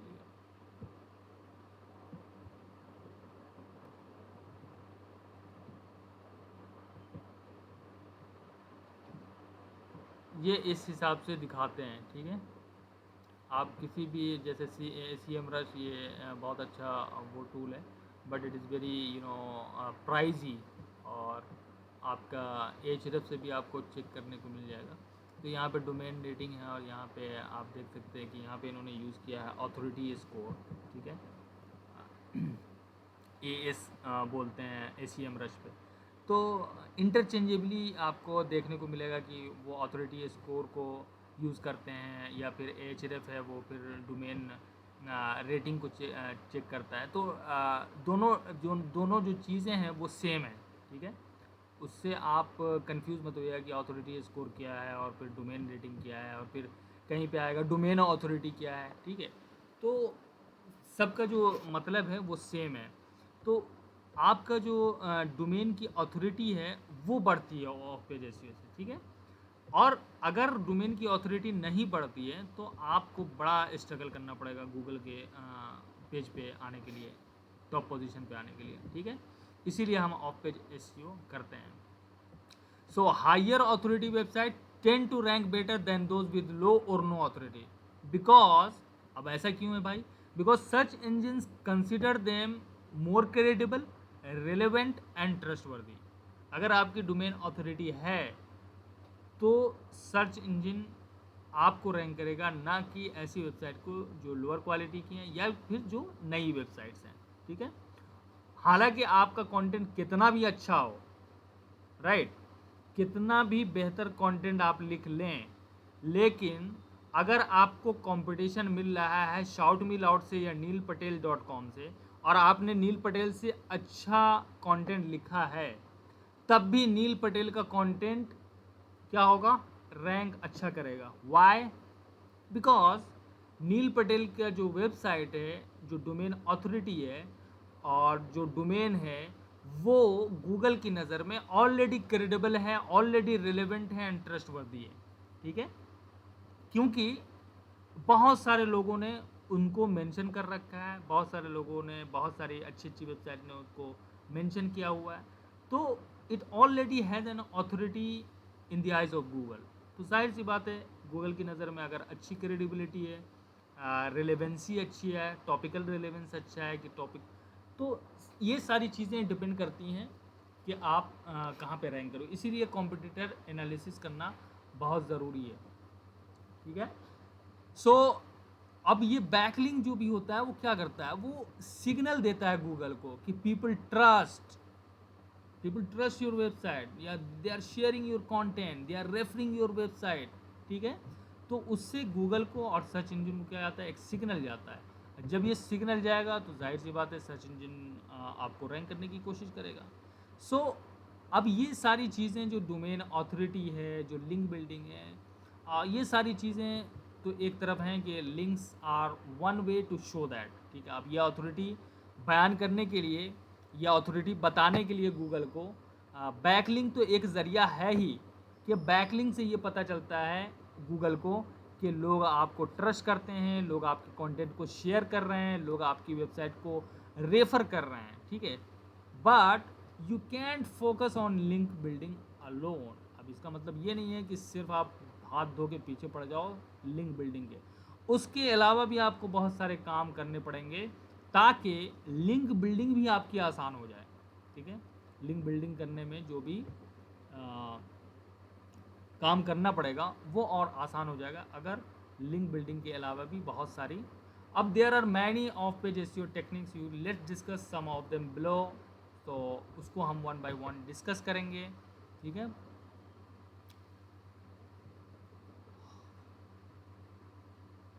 तो चलिए एटलीस्ट अराउंड 13 और 15 है मेरे ख्याल से पेज टैक्टिस है off page SEO that you can use to grow authority and organic search traffic, ठीक है। तो पहला क्या है, लिंक बिल्डिंग, जैसा कि मैंने आपको बताया। सो गिवन गूगल से एल्गोरिथम, गूगल के एल्गोरिथम में लिंक बिल्डिंग अभी भी ऑफ पेज एसईओ के स्ट्रेटजी में सबसे इंटीग्रल पार्ट है, राइट, सबसे इम्पोर्टेंट पार्ट है link building. But it is important to understand how to best build links for your website and niche so you can rank higher. Link building तो है ही Google के उसमें एक अच्छी strategy, but you should always remember that कौन से link building है, कैसे लिंक बिल्डिंग आप करेंगे, ठीक है, जिसके बारे में हम इससे पहले डिस्कस कर रहे थे कि आपका जो लिंक बिल्डिंग वो होना चाहिए वो हायर ऑथोरिटी वेबसाइट से होना चाहिए, ठीक है। Earning back links from high authority websites helps position your site as an authority. जैसे कि मैंने उसके बारे में कहा था कि shoutmeloud.com को किसने रेफ़र किया, कहाँ से बैकलिंक मिला, उसको नील पटेल से। तो नील पटेल से अगर बैकलिंक मिलेगा तो जाहिर सी बात है कि उसकी अथॉरिटी बढ़ेगी, उसकी अथॉरिटी बढ़ेगी तो रैंकिंग बढ़ेगी, ठीक है। These high authority links work like a vote of trust from one side to another, ठीक है। अब नील पटेल ने उसको मेंशन किया है, तो नील पटेल ने क्या दिया, एक वोट समझिए दिया है, और गूगल फिर उससे एनालाइज करेगा कि नील पटेल की वेबसाइट कैसी है। अगर नील पटेल की वेबसाइट अच्छी थी, हाई ऑथोरिटी वेबसाइट थी, तो उसका एक वोट ऑफ ट्रस्ट उसको मिला है, ठीक है, चूँकि वो हायर ऑथोरिटी वेबसाइट है। तो एक दूसरे वेबसाइट को क्या मिलता है, एक वोट ऑफ ट्रस्ट मिलता है उससे। आप उसके वेबसाइट को लिंक कर रहे हैं, वो उनके वेबसाइट को लिंक कर रहे हैं, बट क्वालिटी कंटेंट की वजह से कर रहे हैं लोग, ऐसा नहीं है। और क्वालिटी कंटेंट की वजह से जब आपको कोई रेफ़र करता है तो वो समझिए कि एक वोट ऑफ ट्रस्ट का काम करता है, ओके। तो यहाँ पे मैंने मेंशन किया है कि the number one goal of link building should be to earn quality links. Earn यहाँ पे मैंने यूज़ किया है अर्न, ठीक है, not build.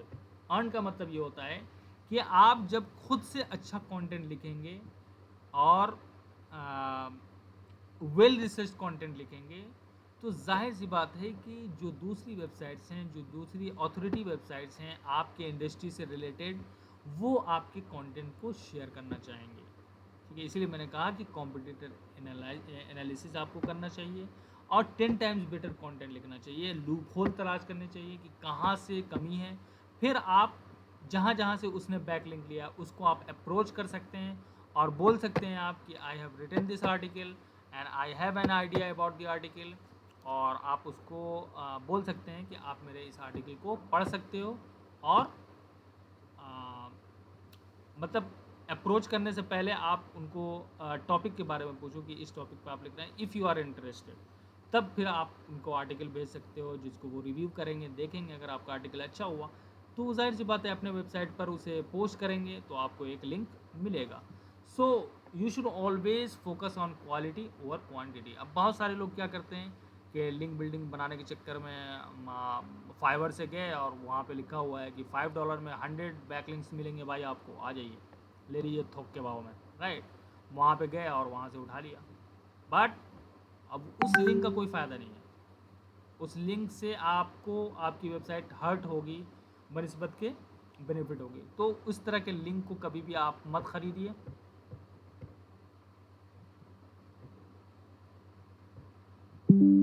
Right guys, so factors you should look while choosing the best sites to get link from। मैं आपको ये समझ में आई बात कि लिंक बनाना तो बहुत ज़रूरी है। It is an integral part of an off page SEO. Domain authority बढ़ाने के लिए, क्रेडिबिलिटी बढ़ाने के लिए, ट्रस्ट बढ़ाने के लिए लिंक बनाना है। लेकिन लिंक कहाँ से मिलनी चाहिए, क्या ऐसे क्राइटेरियाज़ हैं, क्या ऐसे फैक्टर्स हैं दूसरी वेबसाइट की जो आपको देखना चाहिए before getting links from them, right और रॉन्ग, इसी की बात कर रहे थे हम। कि जिस Right, वेबसाइट sir. से भी हम लिंक लेने जा रहे हैं उस वेबसाइट की खुद की क्या क्रेडिबिलिटी है, खुद की क्या ट्रस्ट वर्दीनेस है उसकी। जब तक उसको आप नहीं समझेंगे तब तक आप लिंक वहाँ से नहीं ले सकते, क्योंकि आपको पता ही नहीं है कि वो वेबसाइट कैसी है। अगर वो वेबसाइट लोअर क्वालिटी की हुई तो हो सकता है कि आपको पेंजुइन अपडेट लग जाए, पांडा अपडेट लग जाए, कुछ भी आपको पेनल्टी जो है लग सकती है। सो आपको ये चेक करना है कि उस डोमेन की, उस वेबसाइट की अथॉरिटी क्या है। अब ये हम कल डिस्कस करेंगे कि वो कैसी वेबसाइट होनी चाहिए और क्या क्या ऐसे